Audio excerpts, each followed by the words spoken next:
Okay. Aloha, everybody. Sydney Ross of Deep Roots here. And as I mentioned, we have a great show for you today at Ernie Miller Park and Nature Center with Johnson County Parks and Recreation District. Something I love about our Deep Roots shows is that not only do you get a virtual glimpse into the landscapes of Kansas and Missouri that we all call home, but you also have the opportunity to engage with our guest experts and ask them questions. So following today's footage, as we take our virtual hike through Ernie Miller, I will have two guest experts for you to engage with. So as you're watching today's footage, be sure to be thinking about questions you might have. Our experts are both focused on native flora and fauna. So we should have some really good insight for today.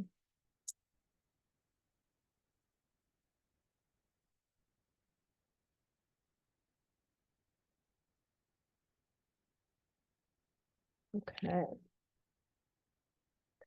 Today's episode is sponsored by Johnson County Park and Recreation District and donors like you. If you enjoyed today's program, please be sure to visit us online at deeproots.org and make a donation. And if you really, really like today's episode, be sure to sign up for the guided naturalist walk at Ernie Miller that I'll be leading on Saturday, June 21st. Spots are limited, but we're sure to have a fun time. We'll be walking through the prairies and the woodlands along the stream corridors, and we'll get to meet some of our animal ambassador friends that you'll see on today's show. It's going to be a lot of fun, so be sure to visit us online and register today. This will be our last guided naturalist hike until we return in the fall when the weather cools back down. Join us on Saturday, June 14th for the Deep Roots Habitat Garden Tour and Native Plant Sale. We're heading to Waldo, Missouri, which is not far from KCMO. Actually, it probably is in KCMO. And we've got three really amazing gardens to show off. One of the gardens is owned by a couple who are master naturalists, and they have been gardening in that area for 25 years. So pretty cool to see. But something I really love about the Habitat Garden Tours is we offer a variety of garden types so that you can get inspired and then head over to the plant sale, which will be at the Anita B. Gorman Conservation Discovery Center this time, and welcome nature to your own home. So you can register to attend or volunteer by visiting us online at deeproots.org, or feel free to reach out to me for more information. It's going to be a great time. If you're looking for hands-on learning opportunities, you can join me 3 times a month at the Anita B. Gorman Conservation Discovery Center for our Discover Native Gardening programs. This is where you can learn skills, be empowered, and grow community. Folks, this is how I've learned how to garden, is by doing hands-on. It's, of course, one thing to get inspired and read a book or watch a webinar, but an entirely different thing when you go out and get your hands in the soil and learn who's coming up, how do I manage these areas to meet my goals. So I encourage you all to join. It's a free program. I love hosting you all at the Discovery Center. It's such a fun opportunity to get your hands dirty. So be sure to check that out online at deeproots.org. Our next episode on June 19th is going to be focusing on 2 of my favorite master naturalists, Mary Smead and Frances Kane, as they welcome nature home in their landscape. So this is a way to highlight our Nature Advisors program, which you may be familiar with. We send amazing volunteers and native plant experts out to your residence to assess your goals and help you determine best ways to support nature in your own front, back, or side yards, pretty much anywhere you want to have native plants. So in this episode, I visited both Mary and Frances's gardens last fall and this spring to give you all insight on some of the ways that nature advisors help support our community at large. So be sure to tune in and see the magic that's happening in both of their landscapes. As always, this webinar will be recorded and all resources will be available online. Next week, I'll email you a link to all the resources discussed in today's show. Don't forget, drop your comments in the chat and put your questions in the Q&A. As I mentioned at the top of the show, I have 2 amazing guest experts joining us today. And that is one of the things I love about this program is not only you get that live look into the landscapes, but you have the opportunity to ask these experts your questions about both native flora, fauna, land management practices. Why do slender glass lizards look like snakes? Why do they have no legs? Things like that. So it's a really fun and engaging opportunity. So be sure to stick around to the end of today's program. And while you're at it, following today's episode, I hope you'll visit us online at deeproots.org. You can find more information on upcoming events, webinars, native gardening resources, and how to get involved. While you're there, consider making a donation. Okay, I'd like to go ahead and welcome to the stage our two guest experts today.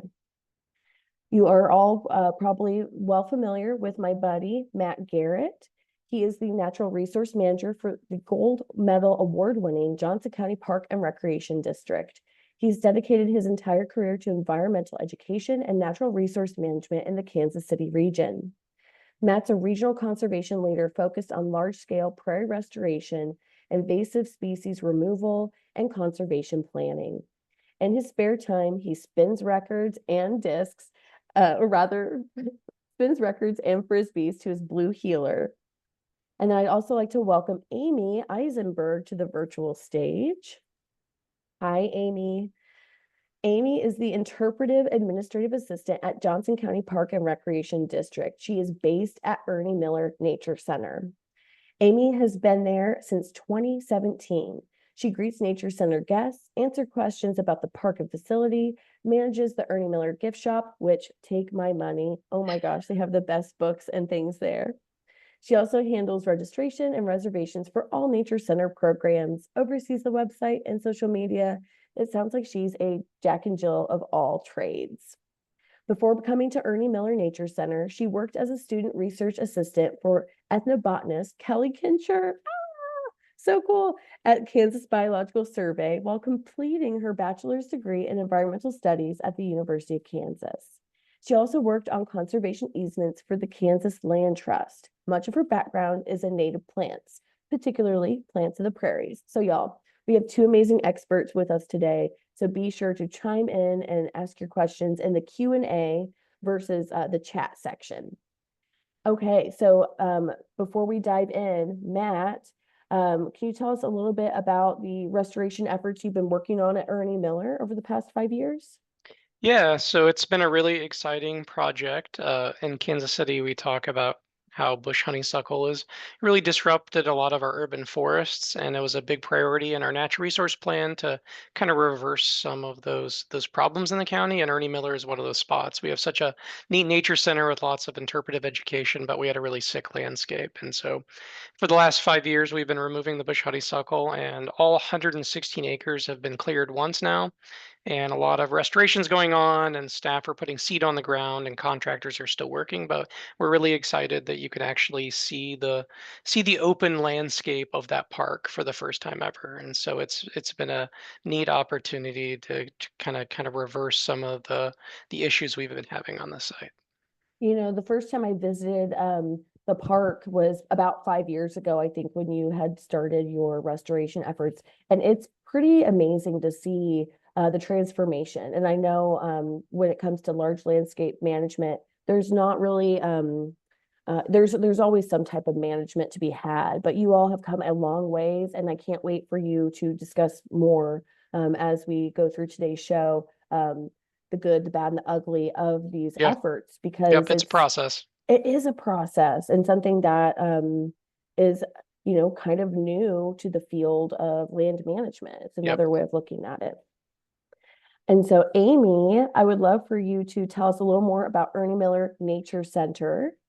Go ahead and jump on in and let us know. Yeah. Sure. So we are a nature center that's funded through the Parks Department. So we're free to visit.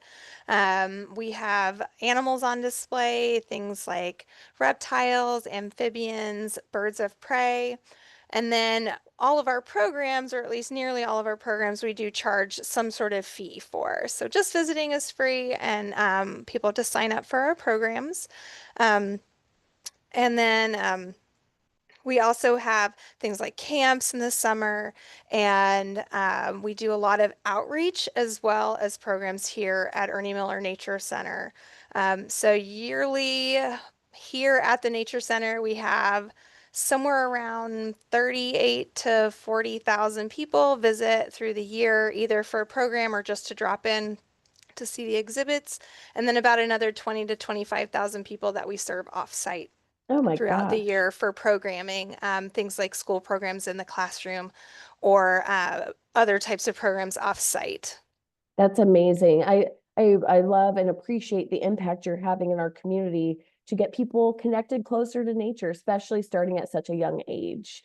As I mentioned to you all in the chat, I'm here visiting my family in Hawaii, and I'm excited to bring when my nephews move back.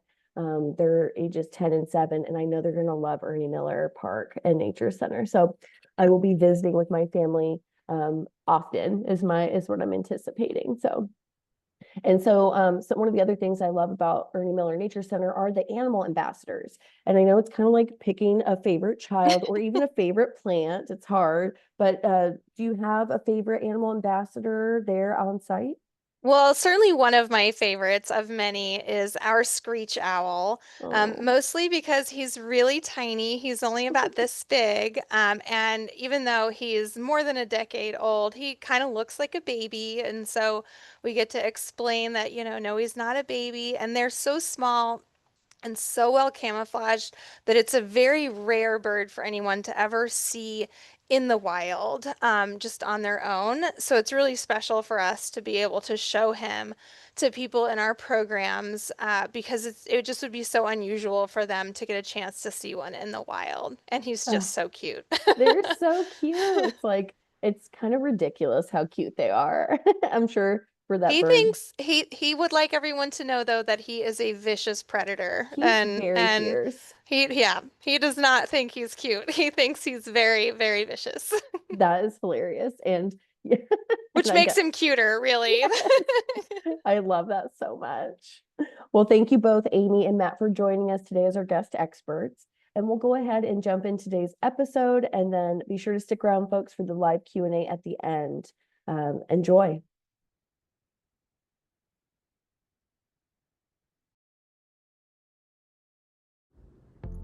Established in 1966, Ernie Miller Park is a beautiful 125-acre park owned and managed by Johnson County Parks and Recreation District. Situated in Olathe, Kansas, it features 3 miles of walking trails, both paved and unpaved, through the forest, prairies, and along a beautiful stream. In the park, there are outdoor shelters to eat at, an amphitheater, and nature center with live animal exhibits. The Natural Resource Team of Johnson County Parks and Recreation District has been chipping away at the non-native invasive species that have encroached on this park and threaten habitat loss for our native wildlife. In this episode, you'll learn about restoration efforts over the past 5 years and meet native animals that call the grasslands and woodlands home. Ernie Miller Nature Center is free to the public and open 7 days a week, with their trails open daily from dawn to dusk. They also provide educational programs for all ages, with knowledgeable naturalists and educators, as you'll see in today's show. I hope this Deep Roots episode inspires you to grab a friend and hit the trails at Ernie Miller Nature Center. Okay, let's get started. Hi everybody, my name's MC Rose. I'm a park naturalist with Ernie Miller Nature Center, and today here I have the American Kestrel. The American Kestrel is part of the falcon family. She's actually the most colorful bird of prey. I know when I say colorful, you might be imagining, macaws or parrots, but in the bird of prey world, you're the most colorful when you have at least 2 or 3 more colors than your other friends. But she's got some beautiful coloring. Her main habitat is the prairie and the grasslands here in Kansas for our region. So she's developed some really fantastic adaptive traits. If you look close at her eyes, she's got some pretty incredible eye black, just like the football players wear on the field. She has that eye black that has adapted and evolved over time, so it can kind of shield the sun from her eyes. It's pretty incredible. Kind of a hard truth about my friend the kestrel right now is her population is actually rapidly declining due to habitat loss and different developments, but there's a lot that we can do. We can conserve our natural habitats like the prairie.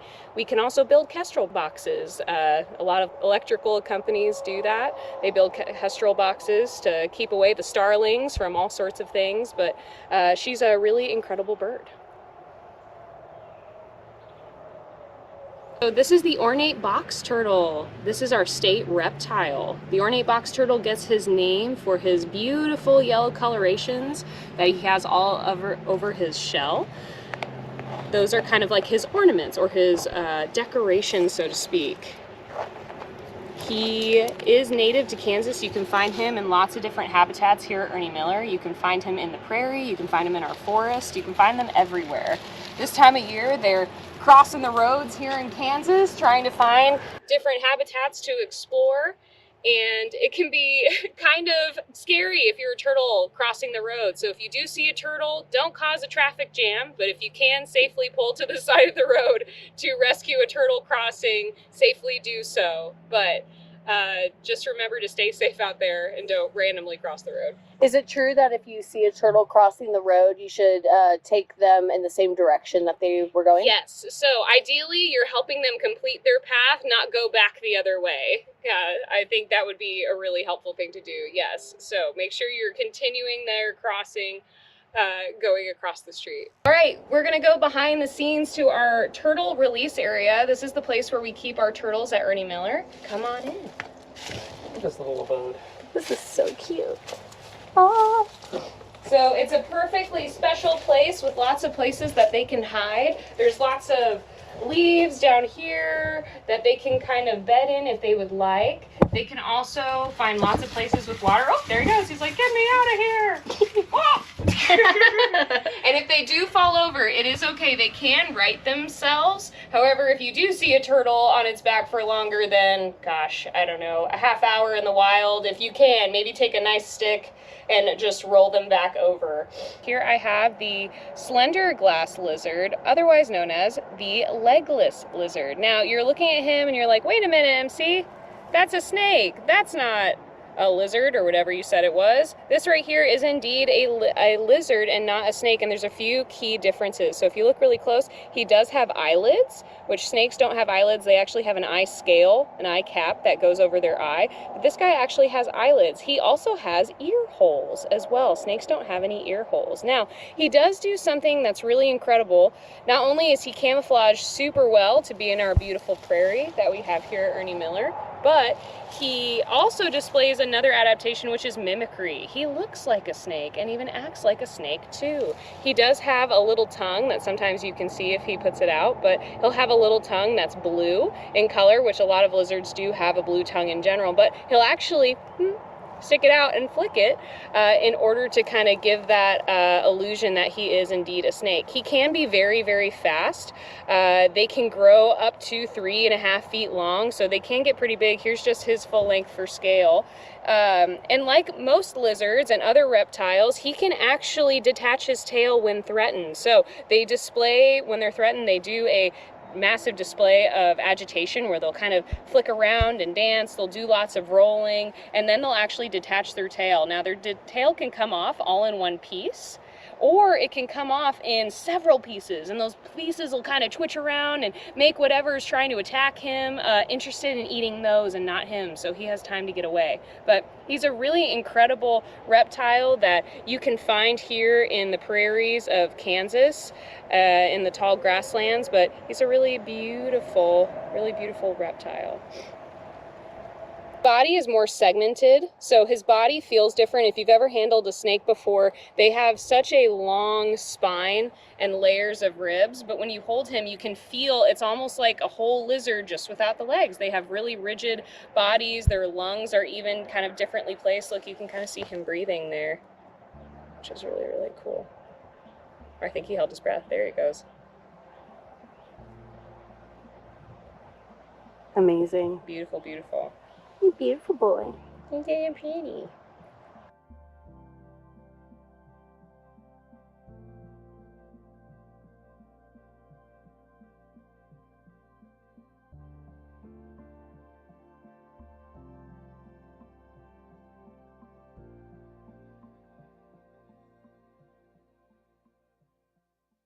All right, so we are here at Ernie Miller Nature Center and Park today. And this is one of my favorite spots in Johnson County because it's one of my first natural resource jobs I ever had. And so I was a camp counselor at a summer camp here in the early 2000s. And it was near and dear to me and kind of kicked me off into a natural resource journey. And this park has had a really bad infestation of bush honeysuckle, the invasive shrub we have in Kansas City. One of the worst infestations in the entire metro. And it was really hard to have this amazing, groundbreaking nature center and have an understory of a forest completely overtaken with 30 years of bush honeysuckle. We lost the entire understory. And so we've taken on an effort to remove all 116 acres of bush honeysuckle out of the forest and restore the understory with seeds and plants. And so we're going to take a walk through this forest and we're going to see all kinds of interesting spots that used to be a tunnel of honeysuckle, and now the park is wide open and we're beginning the restoration process.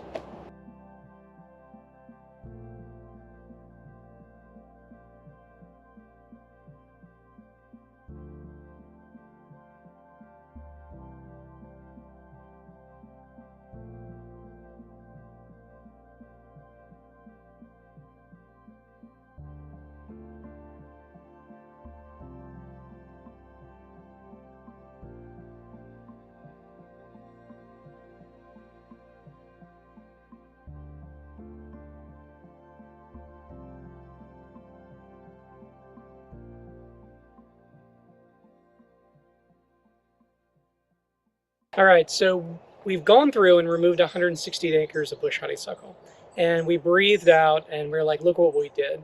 And then we realized 5 years later that the immense seed bank of bush honeysuckle is still here. And there's areas where we've gotten seed on the ground and diversity is kind of stabilized and it's looking good. Other areas, it is not the case. And we've come back 4 to 5 years later, even with spot treatment, and an immense amount of honeysuckle seed is here. And it's germinated and we have an entire understory now. And so this is an urban park site, and the answer is probably prescribed fire. And so we're trying to find a way to bring prescribed fire between a highway, a Walmart, and a landfill in a city park that abuts a county park. And so we're trying to find a mixture of, is it fire, is it grazing, is it more spot spraying? The herbicides are really damaging to the environment, and so we hate to go in time after time with herbicide and keep opening those old wounds if we can find fire and some other management techniques. So this is a complicated problem. There's not a lot of research with bush honeysuckle. And so areas of the park are stabilizing and we're seeing success. And some of the really worst areas that had 30 to 40 years of honeysuckle seed rain is looking really rough 5 years after initial treatment, even with management. And so we're looking for those additional kinds of management to bring in to get this under control. So this is one of the really successful restoration areas at Ernie Miller Nature Center. So what is behind me is success. So we have developed a new understory with the honeysuckle removed, and it is a beautiful mixture of sedges, rye, river oats, and some annual wildflowers. And so we have been in here 5 years in a row backpack spraying, and we have been seeding, and we have successfully created a new understory, but we have no young trees, we have no young shrubs. And so we have an overstory of oak and hickory and hackberry, and we have an understory of these new grasses that are kind of stabilizing the soil. And if we can keep the soil stable, keep the honeysuckle under control, we can now go in and add the redbuds, we can add the viburnums, we can add baby oak trees, and we can go back in and bring more species in to get the forest going again. But this is basically starting a forest over from scratch.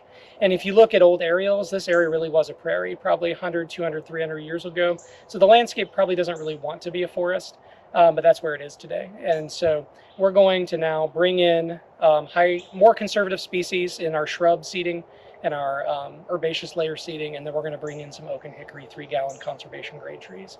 And so we're excited for this area to continue to evolve, and it's going to take it 50 to 100 years to recover from the honeysuckle.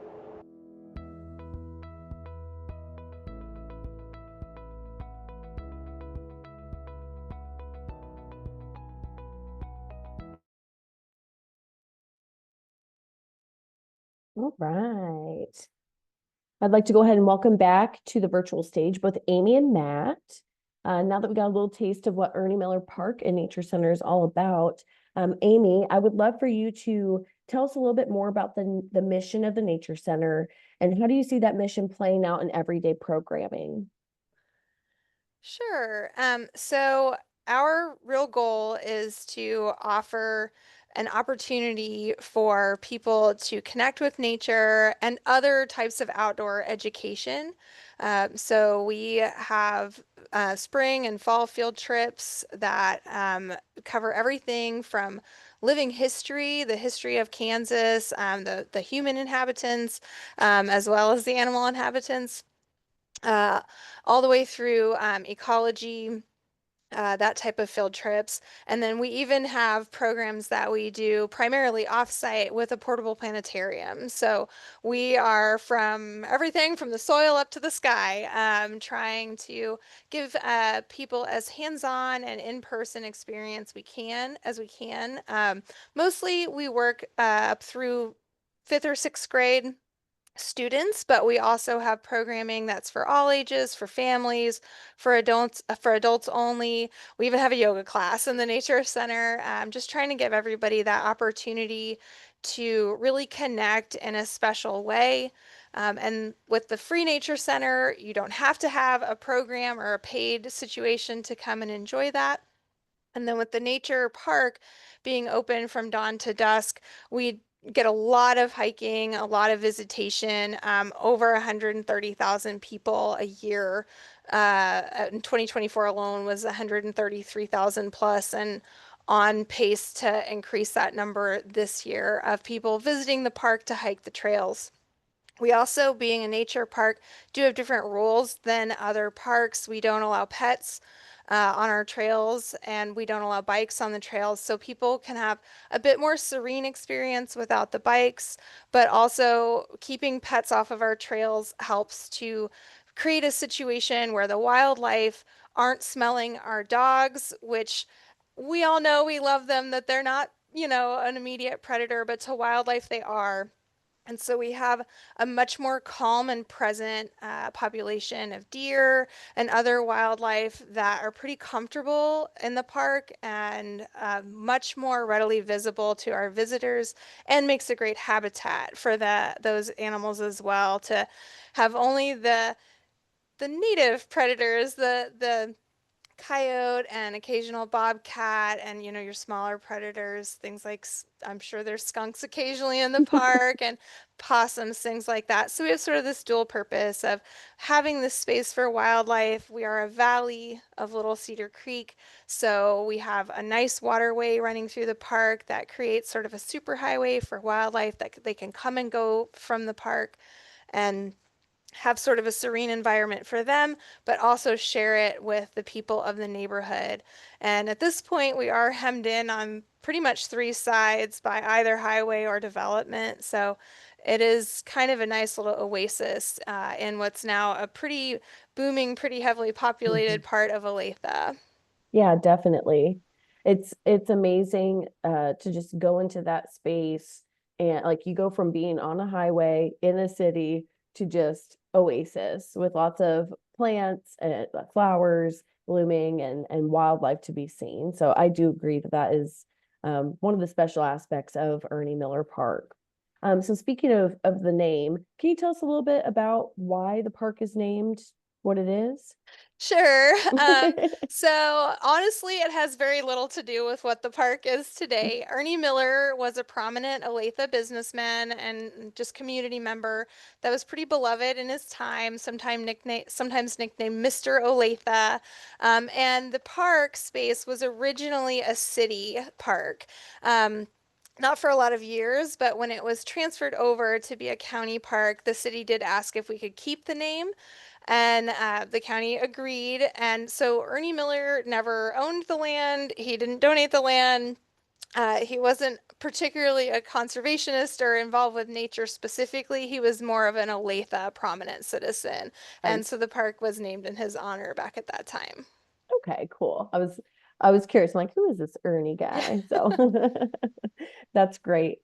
Okay, so when folks are visiting this time of year, Amy, what native plants or trees should visitors look for while they're hiking around? Anything Uh, that sticks out? in landscape this time of Yeah, year? sure. So, of course, we've talked mostly about the woodland. Like Matt said, about 116 acres of it is woodland. So there's tons of trees to see, of course, oak, hickory. We'll start to see things like pawpaws. We do have pawpaws in the park. And so you can't collect the fruit, but you can certainly come and look at it and see those. They tend to be a smaller tree kind of in the understory of the forest. But something I love, and I know Matt does too, we also do have a couple of prairie segments in the park. Just it's a very small percentage of what we have here, but of course we get lovely things blooming that you can see. The penstemon is kind of finishing up blooming now, lots of white stalks of flowers, but we also have some Baptisia. I'm sorry, I don't use the common names. No, I you're can't good. even remember what Blue most of false the common. indigo. Yes, Yes. yeah. So right now the white is actually what's blooming, um, but yeah, so in addition to out in the park areas where we have some prairies, we do have a small courtyard in the middle of the nature center that you have to come in to get to, and there are some additional plants in there, some of which are in bloom. Right now, there's a lot of Ohio spiderwort in bloom Oh, around the nice. park as well in the prairie areas, which is a lovely purple flower on it. So, and if you come on a weekday, I'm usually at the front desk and I will talk about plants until I've gotten nothing done all day. So, Sounds like you and I are cut from the same cloth. Okay, so Matt, let's talk about some of the restoration efforts a little more in depth. Christine asks, did you have winter creeper beneath all the bush honeysuckle? They're dealing with bush honeysuckle at St. Vincent County Park, but winter creeper and Japanese honeysuckle do even better without the bush honeysuckle. Also, the surrounding communities have tons of bush honeysuckle. Any insight there from your experience at Ernie Miller? Yeah, generally once you remove one invasive plant, if you don't aggressively reseed, there's lots of others that'll take their place. But yeah, the winter creeper was as far along as the honeysuckle was. Mm. And so it was a multi-pronged effort, luckily separate from the conservation contractors that are doing the really heavy lifting. We have a neat team of master naturalists that are out there hand cutting winter creeper and treating it, and they're kind of looking for some of the smaller scale projects. And so we have some land stewards of part of the Kansas Master Naturalist team that are focusing on things like winter creeper, like removing 25 acres of bush honeysuckle is a lot of work for volunteers, too much work really. And so they're able to focus on things like winter creeper and finding those individual stems that are going aerial and putting seed out. And I did want to mention that the prairies at Ernie Miller are actually, one of them was one of the first Kansas City wildland sites. And so the prairie back off K7 has one of the biggest displays of liatris that you'll see in Mm, Kansas City. And amazing. it transitions between two liatris species, and the whole prairie will be bright purple. And what And time it of year was, is that? say that again? What time of year does that? Yeah, so that'll be late August through September, and that prairie is 100% tree covered. And so some of the utility companies worked with Linda Larbaum and Casey Wildlands in the 90s and early 2000s to clear that whole prairie off and then plug plantings and seeding events. And so both of the prairies on site are old growth, so they are not restorations, and they've just been lovingly cared for by staff and volunteers for the last couple decades. Amazing. And so how can visitors or volunteers help support the park's ecological goals, Matt? Yeah, so there'll be some opportunities where we'll have volunteer work days occasionally with those master naturalist land stewards. And there's some opportunities sometimes to also help clean up trash at Ernie Miller in the watershed. So the watershed for Ernie Miller is a Walmart parking lot. And so No. during storm events, we truly get a lot of trash. And it takes a lot of time and effort by staff and volunteers to try to keep a lot of that litter out of that really neat creek that flows through the park on the way down Mhm. to Cedar Creek proper. And so, if you're out hiking the park, picking up litter is really awesome way to get involved. Is just help us keep on top of it that way, because it truly is a really kind of an oasis surrounded by a lot of urban development. Totally. That's something I like to do is carry a bag with me. So while I'm walking and taking in nature, I can grab trash I'm seeing on the way. It's super easy, but makes a huge impact for our wildlife and our plants. So, hey Matt, where are the prairie patches within the park? Like, so if someone's visiting, Sure. yeah. Yeah, so the first prairie is right as you enter the park. So right as you pull off K7, there's going to be a prairie right behind a shelter right at the entrance. And then the more kind of magnificent prairie is back on the South Park Trail. And so from that main entrance, you're just going to the south. Or if you're down in the center of the park on the main fire road, you're just going to move a little bit east. But it's going to require a bit of a hike. It's not going to be accessible. The neat thing about the entrance prairie is it does have a paved trail around it. And so Mhm. anybody of any ability level can visit that prairie. Love While it. the one back in the woods, you have to be a little more physically able to get back to that site. And so folks in our audience, I will be sending out resources, including a recording of today's episode on Monday. And so I will include a map of the park so you can see where the prairies are in relation to the woodlands and the stream and the nature center. Um, we've got a question from Greg about, again, about restoration efforts. Just kind of while we're on the topic, have you considered goats for grazing? Can you talk a little bit about the different management efforts you've been doing in this park, Matt? Yeah, so JCPRD has not used goats. It's become fairly popular in the Kansas City area. And it's kind of a mixed bag because if you put the goats on a landscape year after year, you suppress the honeysuckle, but they also graze on all the good stuff too. And so when we're putting down this really expensive native seed blend to establish the soil and really suppress the invasive seed bank, it doesn't do us a lot of good to put the goats on the landscape as well as we're trying to get it going. And so moving forward, once we get the herbaceous layer back and we do have an understory that can carry fire, this winter we're looking at actually doing a couple woodland burns adjacent to one of the prairies and maybe doing some kind of micro woodland fires. I've been to Chicago to a lot of areas with honeysuckle removal, and they do a lot of nice woodland fire that long term suppresses the little honeysuckle seedlings. And so after we finish up with spot spraying and overseeding, we're going to try to use some gentle, small woodland fires, we think. And I have seen the goats be effective in some local city parks, but with those repeated efforts, the honeysuckle still bounces back without chemical treatment, and it does thin and it gets sparser each year. But you really have a hard time getting your native plants established if you continually graze it. So it's not something we've done, but it definitely has a spot in land management. So it's something on our radar, but I think we're gonna move gently towards fire and a really pretty micro small scale for some of these restoration zones. Fascinating. And what's your chemical choice for removing honeysuckle? It depends on the season, and our contractors we have a bid that restricts them to specific herbicides and specific management techniques. A lot of them are using undiluted glyphosate on cut stems and with their foliar applications. Some of them are using triclopyr products, and then there's an herbicide called Escort XP that we use in the fall as well. That's really effective on honeysuckle. So usually it's going to be a glyphosate or a triclopyr product. But like I said, once you put that seed down, you really hate to go over it over and over again with herbicide.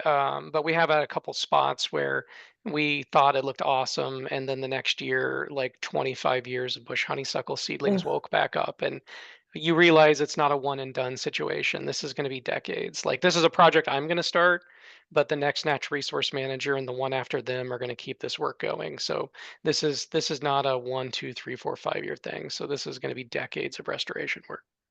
Well, and that speaks to just the situation we're in. It's called management for a reason, right? It's not like you go in, you take care of it, and then that's that. Like due to global transportation and just the way our world works, these things are going to constantly be coming in. And once you can get a bit of a foothold, but it's just something that will require effort throughout our Yeah, lifetimes. and we are going to do long-term monitoring.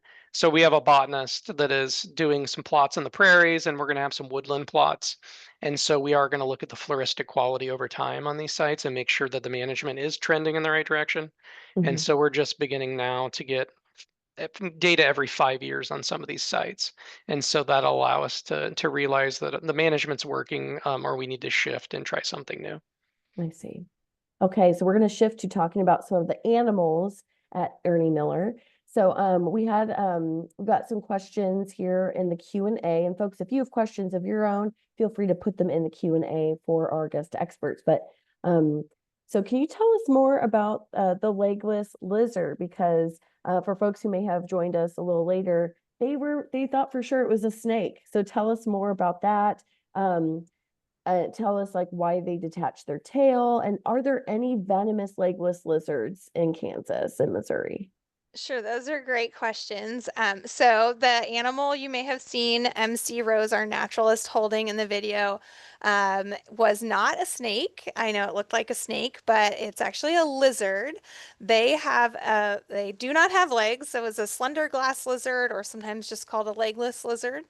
And they have evolved over a very long period of time to actually lose their legs. So they, long, long ago, they had legs, but they're a burrowing lizard, and they actually found sort of life easier the shorter and shorter and shorter their legs got. Made them faster through the tunnels and dens under the ground, and they actually eventually evolved to the point of not having legs at all. But they do still have a different internal structure from a snake. They have more of a specific rib cage like a lizard would, and then a tail.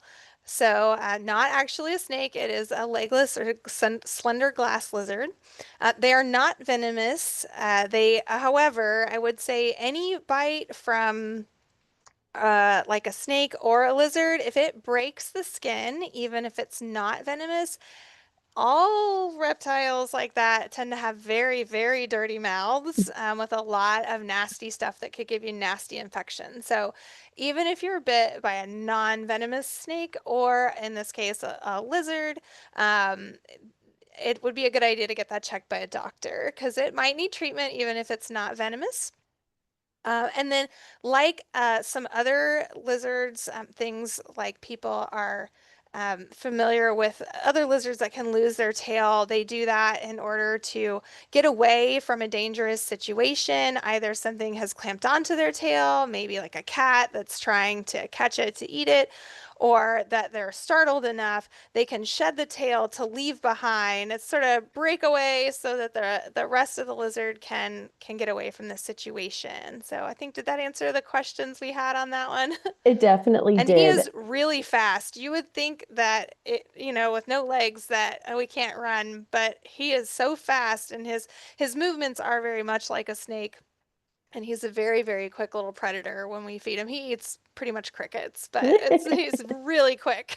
I mean, he fooled me when I first saw him. I'm like, are you sure, MC, that that's not a snake you're holding there? Because sure looks like one to me. So that was cool. I'd never seen them before in person. So that's definitely a treat.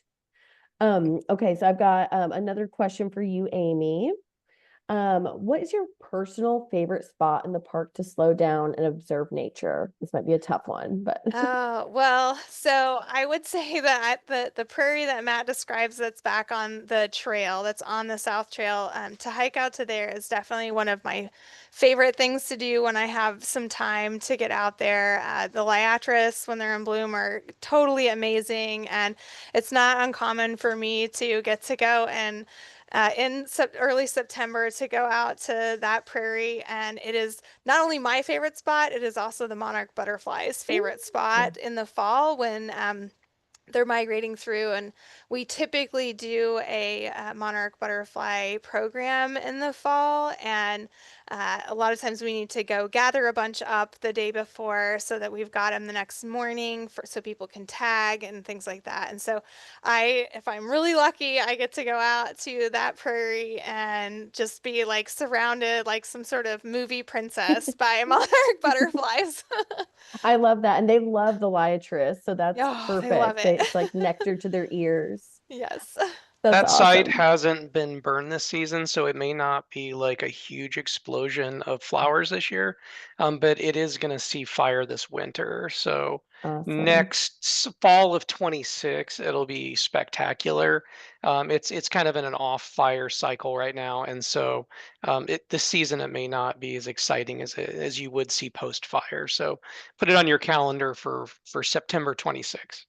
I love it. And I would say do both. Right. Go this See it fall. before and after. Yeah, because it's like it's amazing, and then you'll appreciate it even more next fall too. That's so cool. And Matt, why is it that flowers have like a bigger boom after you've done a burn? Can you talk about that a little bit? Yeah, so I was on a prairie yesterday that we have in a really unique fire rotation, and we burn half of it every year, but we change the direction of the fire like on a compass.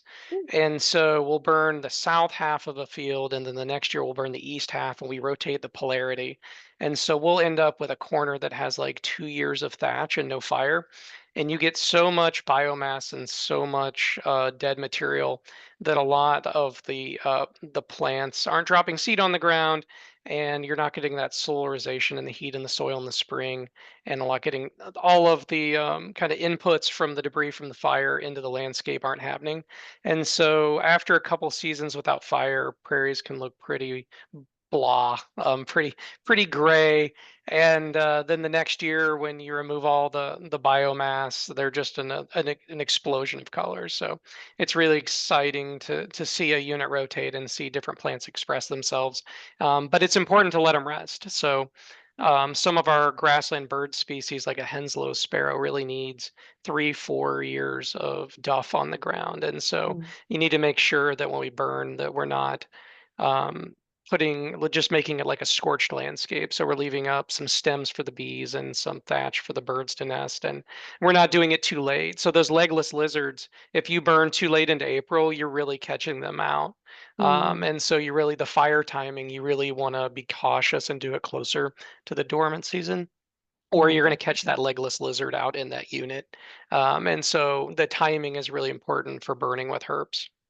Yeah, definitely. And that just speaks to the responsibility of being a good steward, right? And so you got to make sure you're focusing on what are your goals? Are you achieving them by following these different, timelines, using the right chemicals, using the right methods? So it's really complicated stuff, but once you get into it, I mean, it's just like our ecosystems, right? It's intricate. There's a lot of overlapping and a lot of value once you get into it. Okay, so we've got one more question again about the legless lizard, and then we'll probably wrap it up for today. But Jean is asking, can that lizard regrow its tail once it's lost it?